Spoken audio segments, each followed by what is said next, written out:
Hello everyone, कैसे आप सभी लोग। द पॉलिटिकल मास्टर में आप सभी का स्वागत है। दोस्तों आज इस वीडियो में हम क्लास 10th के एसएसटी का भूगोल जो चैप्टर नंबर 5 और चैप्टर नंबर 6 है, जो कि आपके सेकंड टर्म एग्जाम में आ रहे हैं, इन दोनों चैप्टर का मोस्ट इंपॉर्टेंट क्वेश्चन हम करने वाले इस वीडियो में। तो प्लीज़ इस वीडियो को एंड तक देखिएगा। यदि आप चैनल पर नए और चैनल को अभी तक सब्सक्राइब नहीं किया तो चैनल को जरूर सब्सक्राइब कर लीजिए, बेल आइकन को प्रेस कर लीजिए। वीडियो पसंद है जरूर लाइक कीजिएगा। और दोस्तों इस वीडियो को देखने के बाद मैं गारंटी देता हूँ कि इस भूगोल पार्ट से जो भी 10 नंबर के प्रश्न आपके परीक्षा में आने वाले हैं वो पूरे 10 नंबर आपको मिलने वाले हैं, अगर आपने इस वीडियो को कंप्लीट देख लिया तो गारंटी देता हूँ। सो प्लीज़ इस वीडियो को एंड तक देखिएगा, बीच में इसकी बिल्कुल मत कीजिए। तो चलिए दोस्तों इस वीडियो को शुरू करते हैं।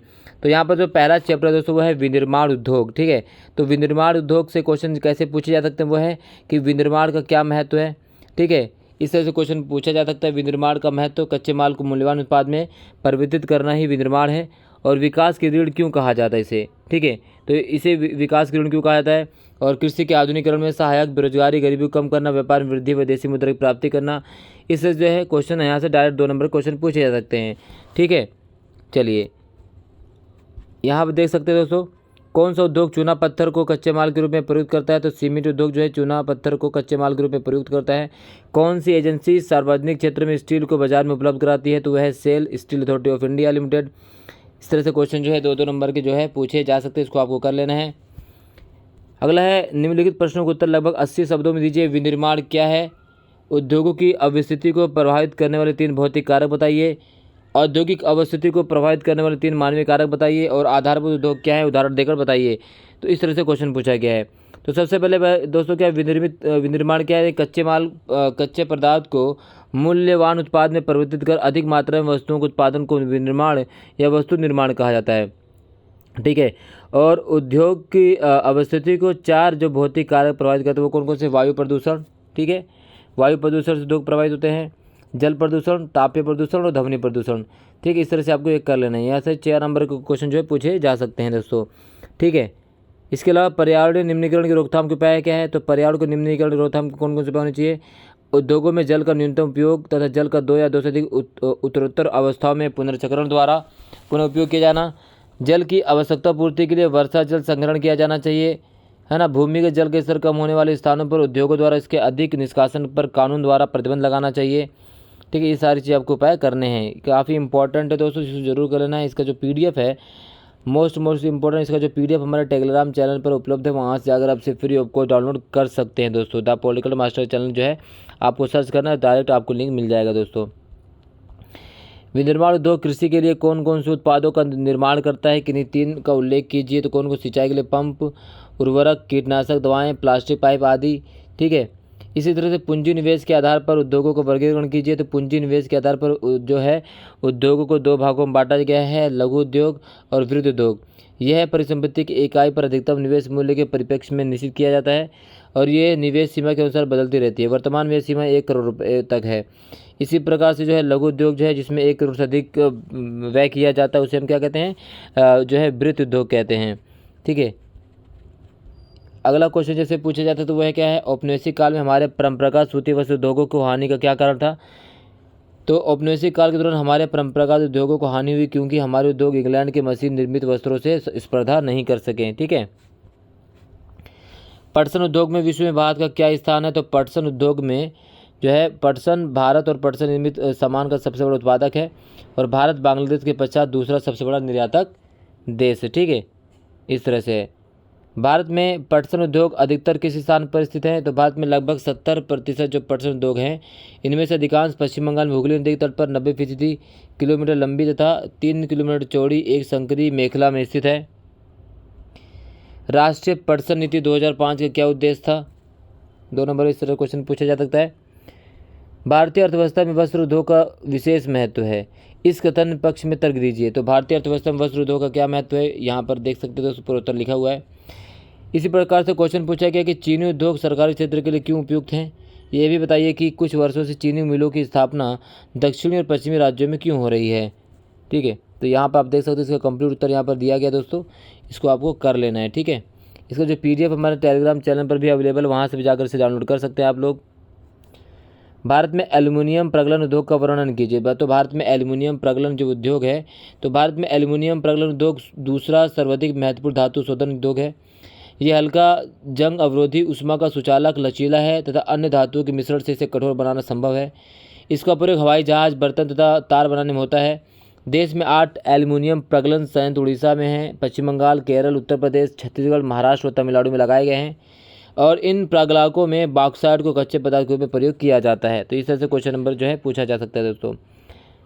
ठीक है, ये स्रोत आधारित क्वेश्चन भी इस तरह से जो है आपके जो है पेपर में 4 नंबर से पूछे जा सकते हैं, तो हमने इसको भी ऐड कर दिया है ताकि आपको परेशानी, किसी प्रकार की परेशानी ना हो। दोस्तों वीडियो को कंप्लीट देखिएगा और आपको खुद परीक्षा में दिख जाएगा कि क्वेश्चन यहीं से पूछे गए हैं।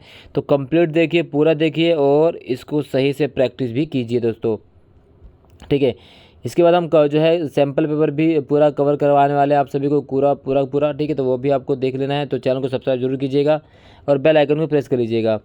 यहाँ पर देख सकते हैं कि विनिर्माण उद्योग के महत्व का वर्णन तथा भारत में इसकी स्थिति को उल्लेख कीजिए। तो इस प्रकार से CBSE 2016 में 3 बार इस तरह से क्वेश्चन पूछे गए, 16-17 में पूछा गया है। ठीक है, विनिर्माण उद्योग से क्वेश्चन एक ही बदल के क्वेश्चन पूछे गए हैं, तो ये आपको देख लेना है दोस्तों। ठीक है, तो ये कथन सत्य है कि एक देश की आर्थिक शक्ति उसके औद्योगिक विकास से मापी जाती है। इसके पक्ष में निम्नलिखित तर्क दिए जा सकते हैं। तो यहाँ पर जो तर्क दिए गए हैं पूरा आपको कंप्लीट करना है। क्यों, कौन कौन से तर्क दिए गए हैं यहाँ पर देख सकते हैं आप, 5-6।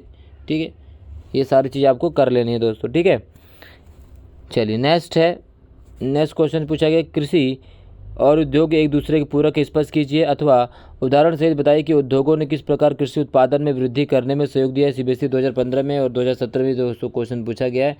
ठीक है, 20 में भी क्वेश्चन आया था ये, तो ये आपको कर लेना है। तो भारत में कृषि पर आधारित उद्योगों ने कृषि पैदावार बढ़ोतरी को प्रोत्साहित किया है। कृषि पर आधारित उद्योग जैसे वस्त्र उद्योग कच्चे माल के लिए कृषि पर निर्भर हैं। उद्योगों द्वारा निर्मित उत्पाद जैसे सिंचाई के लिए पंप, उर्वरक, कीटनाशक दवाएं, प्लास्टिक पाइप, मशीनें व कृषि औजार आदि पर किसान निर्भर हैं। इस तरह से ये जो है कृषि और उद्योग एक दूसरे के पूरक है। यहाँ से क्वेश्चन पूछा जा सकता है, इस बार भी इसको आप कर लेना है।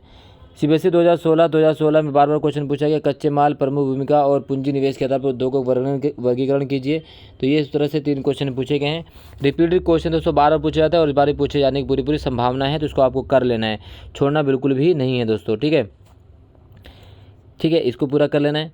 अगला है स्वामित्व के आधार पर उद्योगों का वर्गीकरण कीजिए। तो स्वामित्व के आधार पर जो उद्योग कितने प्रकार के होते हैं, तो सार्वजनिक उद्योग और निजी उद्योग। ठीक है, तो इस तरह से आपको कर लेना है। 2 नंबर में क्वेश्चन पूछे जा सकते हैं। इसके अलावा इंपॉर्टेंट क्वेश्चन क्या है, पटसन उद्योग का वर्णन करते हुए बताइए कि पटसन उद्योग के पश्चिम बंगाल में हुगली नदी के तट पर अवस्थित होने के क्या कारण है। सरकार द्वारा इसके बढ़ावा देने के लिए क्या नीतियाँ अपनाई गई, इसका क्या महत्व है। तो पटसन उद्योग पश्चिम बंगाल के हुगली नदी पर क्यों है, तो ये कुछ कारण है जिसकी वजह से पटसन उद्योग वहाँ पर स्थित है, देख सकते हैं यहाँ पर। ठीक है, ये सारी चीज़ आपको कर लेनी है। ठीक, ये रहा। ठीक है दोस्तों, चलिए आगे बढ़ते हैं। अगला क्वेश्चन है, छोटा नागपुर के पठारी क्षेत्र में अधिकांश लोहा और इस्पात उद्योग संकेंद्रित हैं, कारणों की व्याख्या कीजिए। तो छोटा नागपुर पठार में अगर हम इसकी बात करें तो कौन से यहाँ पर जो संकेंद्रित है दोस्तों आप देख सकते हैं, ये चीज़ें आपको यहाँ पर कर लेनी है। छोटा नागपुर पठार से मुझे क्वेश्चन पूछा गया है। ठीक है, अगला क्वेश्चन, यद्यपि भारत संसार के एक महत्वपूर्ण लौह इस्पात उत्पादक देश है, तथापि हम अनेक इनके पूर्ण संभावों का विकास नहीं कर पाए, क्योंकि इसके कारणों का विश्लेषण कीजिए।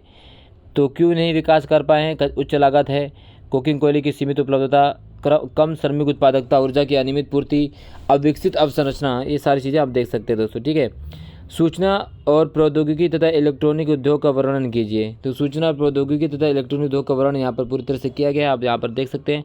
इसको भी आपको कंप्लीट कर लेना है। पर्यावरणीय निम्नीकरण की रोकथाम के लिए राष्ट्रीय ताप विद्युत गृह निगम द्वारा दिखाए गए मार्ग का वर्णन कीजिए।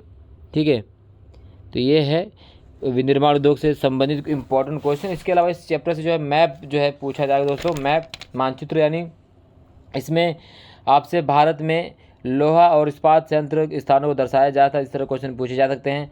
ठीक है, जैसे आप देख सकते हैं लोहा इस्पात उद्योग कहाँ पर है, लोहा और इस्पात संयंत्र बोकारो, दुर्गापुर, बर्नपुर, जमशेदपुर, राउरकेला।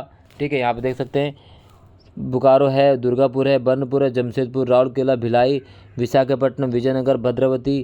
ठीक है, और सेलम। ये भी आपको इस तरह से मैप में क्वेश्चन जो है 2 नंबर की जो से पूछा जा सकता है। ठीक, इसी प्रकार भारत के मानचित्र पर प्रमुख सॉफ्टवेयर प्रौद्योगिकी पार्क दर्शाइए। तो प्रमुख सॉफ्टवेयर प्रौद्योगिकी पार्क कौन कौन से हैं, तो श्रीनगर, मोहाली, नोएडा, जयपुर, इसके बाद आप गुवाहाटी, कोलकाता, भुवनेश्वर, गांधीनगर, इंदौर, मुंबई, पुणे, हैदराबाद, विशाखापट्टनम, चेन्नई, कोयम्बटूर, त्रिवेंद्रपुरम, मैसूर, बेंगलुरु। तो यहाँ से एक क्वेश्चन जो आपको देखने को मिल जाएगा आपके परीक्षा प्रश्न पत्र में। ठीक है, अब अगला है राष्ट्रीय अर्थव्यवस्था की जीवन रेखाएं। तो राष्ट्रीय अर्थव्यवस्था की जीवन रेखा है परिवहन, स्थल परिवहन, जल परिवहन और सड़क परिवहन, वायु परिवहन से क्वेश्चन आता है। तो ये आपको देख लेना है। परिवहन के साधन कौन कौन से हैं? तो वायु, स्थल, जल, वस्तुओं व सेवाओं को एक स्थान से दूसरे स्थान तक पहुँचाने तो आवश्यक है स्थल परिवहन। सड़क, रेल व पाइपलाइन, सड़क परिवहन। स्वर्णिम चतुर्भुज, महाराजमार्ग, राष्ट्रीय राजमार्ग, राज्य मार्ग, जिला मार्ग, सीमांत व अन्य सड़कें, रेल परिवहन। इस तरह से जो है क्वेश्चन इस चैप्टर से जो पूछे जाने वाले हैं। सीमांत सड़कों क्या महत्व होता है दोस्त? ये काफ़ी इंपॉर्टेंट क्वेश्चन है, बार बार पूछा गया, मोस्ट इम्पोर्टेंट है। सीमांत सड़कों का महत्व है, तो सीमांत सड़कों के महत्व से क्वेश्चन पूछा जा सकता है। ठीक है दोस्तों, और अगला है व्यापार से आप क्या समझते हैं? स्थानीय व अंतर्राष्ट्रीय व्यापार में अंतर स्पष्ट कीजिए। ठीक है, तो ये सारी चीज़ें आपको कर लेनी है ना। यहाँ पर देख सकते हैं सारी चीज़ें बताई गई है दोस्तों, पहला, दूसरा, तीसरा उत्तर पूरा यहाँ पर सीमांत सड़कों का महत्व है। तो सीमांत सड़कों के निर्माण से दुर्गम क्षेत्रों में पहुंचना आसान हो गया है। इनसे उन क्षेत्रों को विकास करने में भी सहायता मिली है। सीमांत सड़कों द्वारा सामरिक महत्व के क्षेत्रों तथा सेना और सैन्य सामग्री आदि पहुंचाना आसान हो गया है, जिससे देश की सुरक्षा को बल मिला है। भारत सरकार प्राधिकरण के अधीन सीमा सड़क संगठन, जो देश की सीमांत क्षेत्रों में सड़कों का निर्माण और देखरेख करता है। इस संगठन को 1960 में बनाया गया था और इसका कार्य उत्तर तथा उत्तर पूर्वी क्षेत्रों में सामरिक महत्व की सड़कों का विकास करना था। ठीक है, तो इस तरह से क्वेश्चन इंपॉर्टेंट हैं, पूछे जा सकते हैं दोस्तों। स्थानीय व्यापार क्या है, अंतर्राष्ट्रीय व्यापार क्या है, इसमें अंतर भी पूछा गया। तो यहाँ आप देख सकते हैं स्थानीय व्यापार और अंतर्राष्ट्रीय व्यापार में अंतर। अगला है परिवहन तथा संचार के साधन किसी देश की जीवन रेखा तथा अर्थव्यवस्था क्यों कहे जाते हैं? तो परिवहन तथा संचार के साधनों को किसी देश की जीवन रेखा और अर्थव्यवस्था कहने के कारण निम्नलिखित हैं। तो आप देख सकते हैं कि परिवहन और संचार के साधनों द्वारा विभिन्न उत्पादों को उपभोक्ताओं तक पहुंचाया जाता है। इसी प्रकार सेवाओं को आपूर्ति स्थानों से मांग स्थानों तक परिवहन द्वारा ले जाया जाता है। यह आधुनिक अर्थव्यवस्था को सुचारू रूप से चलाने में सहायक है और बिना परिवहन के किसी व्यक्ति या वस्तु या उत्पादों को एक स्थान से दूसरे स्थान पर भेजना असंभव हो जाएगा। ठीक है, इसी प्रकार से पिछले 15 वर्षों में अंतर्राष्ट्रीय व्यापार की बदलती प्रवृत्ति पर एक लेख लिखिए। ठीक है, यहाँ से क्वेश्चन नहीं पूछा जा सकता। अंतर्राष्ट्रीय व्यापार पिछले 15 वर्षों में भारी बदलाव है, तो यहाँ पर अब ये जो कुछ बदलाव आया 15 वर्षों में यहाँ पर लिखा गया है दोस्तों। ठीक है, इसका स्क्रीनशॉट भी आप ले सकते हैं। इसका PDF भी हमारे टेलीग्राम चैनल पर अवेलेबल, वहाँ से भी जाकर से डाउनलोड कर सकते हैं आप सभी लोग। सड़क परिवहन के एक लाभ बताइए। तो इस तरह से 2 नंबर के 2 नंबर के क्वेश्चन पूछे जा सकते हैं। तो सड़क परिवहन के लाभ, भारत में सबसे लंबा राष्ट्रीय राजमार्ग कौन सा है? जम्मू कश्मीर और केरल में सड़क का घनत्व क्या है? रेल परिवहन का मुख्य लाभ क्या है? ठीक है, पश्चिमी तट के साथ कोंकण रेलवे के विकास में मुख्य समस्या कौन सी है? पाइपलाइन का प्रयोग किस लिए किया जाता है? इस तरह के क्वेश्चन पूछे जा सकते हैं, इसको आपको कर लेना है ना। स्वतंत्रता के 65 कक्ष में कांडला पत्तन क्यों विकसित किया गया और मारमोगा पत्तन का क्या महत्व है? ये काफ़ी इंपॉर्टेंट क्वेश्चन, इसको भी आपको करना है। ठीक है दोस्तों, राष्ट्रीय राजमार्ग क्या है? सड़क परिवहन की समस्या को वर्णन कीजिए। रेल परिवहन की अपेक्षा सड़क परिवहन की बढ़ती महत्ता के कारणों का उल्लेख कीजिए। ठीक है, CBSE 2016 में इसको क्वेश्चन पूछा गया है कि रेल परिवहन की अपेक्षा सड़क परिवहन की बढ़ती महत्ता के कारणों का उल्लेख कीजिए। ठीक, इसी प्रकार से जो है मानचित्र से भी क्वेश्चन पूछेगा, पोरबंदर, कन्याकुमारी, चेन्नई, अमृतसर। ठीक है, तो ये यहाँ पर देख सकते हैं, यहाँ पे मैप में भी क्वेश्चन पूछा गया जाएगा, मैप से भी क्वेश्चन आता है। इसी प्रकार से किन्हीं 3 कारणों की सहायता से स्पष्ट कीजिए कि विभिन्न रेलवे लाइनों को बड़े गेज में बदलना परिवहन के लिए किस प्रकार सुविधाजनक तथा लाभदायक है।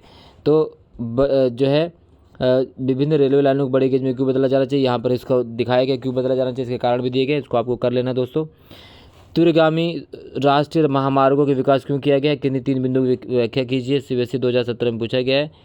ये महामार्ग किस प्रकार बनाए जाएंगे और सरकार द्वारा किस प्रकार संचालित की जाएंगी, कोई 3 बातें बताइए। ठीक है, तो ये आपको कर लेना है दोस्तों। ठीक है, इसी प्रकार CBSE 2016 में एक और क्वेश्चन पूछा गया, भारत में सड़क परिवहन के समक्ष उपस्थित किन्हीं 5 प्रमुख समस्याएं स्पष्ट कीजिए। तो सड़क परिवहन के समक्ष कौन सी समस्याएं हैं? तो ये 5 समस्याएं जो हैं सड़क परिवहन के समक्ष हैं। यात्रियों तथा वाहनों की संख्या के मुकाबले भारत में सड़कें अपर्याप्त हैं। देश की आधी से अधिक सड़कें कच्ची हैं और वर्षा ऋतु में दलदली हो जाती हैं ना, ये समस्याएं हैं। आप देख सकते हैं आप लोग, इसको भी कर लेना। CBSE 2016 में क्वेश्चन पूछा गया है। भारत के विदेशी व्यापार की किन्हीं 5 प्रमुख विशेषताओं को वर्णन कीजिए। हमारी विदेशी व्यापार की कौन सी 5 प्रमुख विशेषताएं कौन सी, यहाँ देख सकते हैं। इसके अलावा परिवहन क्यों आवश्यक, कोई 3 कारण बताइए। CBSE 2017 में क्वेश्चन पूछा गया है, तो ये भी आपको कर लेना है दोस्तों। सड़क परिवहन रेल परिवहन की अपेक्षा क्यों अधिक महत्वपूर्ण है, CBSE 2017 में क्वेश्चन पूछा गया है। सड़क परिवहन रेलवे परिवहन की अपेक्षा क्यों अधिक महत्वपूर्ण है, तो ये भी उत्तर आपको काफ़ी कर लेना है, काफ़ी इम्पोर्टेंट है दोस्तों। ठीक है, सीमावर्ती सड़कों की 3 विशेषता बताइए, इससे पहले हमने बता दिया था, ये भी आपको लेना है। पाइपलाइन परिवहन के महत्व के कोई 2 बिंदु बताइए।